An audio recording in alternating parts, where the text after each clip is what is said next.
Surendranagar plastic મુક્ત Surendranagar પાંચાળ ceramic association કામદારોએ સસ્તા અભિયાનમાં સહભાગી બની પ્લાસ્ટિકનો ઉપયોગ ટાળવા શપથ લીધા.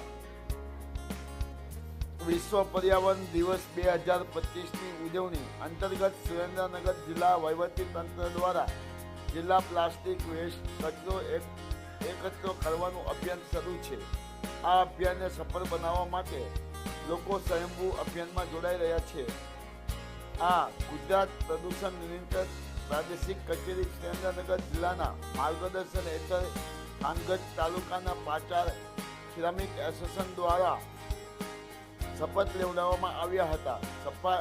કામદારોએ પ્લાસ્ટિકનો કચરો ફેંકીશ નહીં અને પ્લાસ્ટિકનો કચરો ના ફેંકવા માટે સમજાવી થાનગઢ શહેરમાં પ્લાસ્ટિકનો કચરો જોવા ના મળે એ માટે સંપ્રદાયિક પ્રયત્નશીલ રહેવા શપથ લીધા હતા. બાદમાં સફાઈ કામગીરી પણ હાથ ધરવામાં આવી હતી.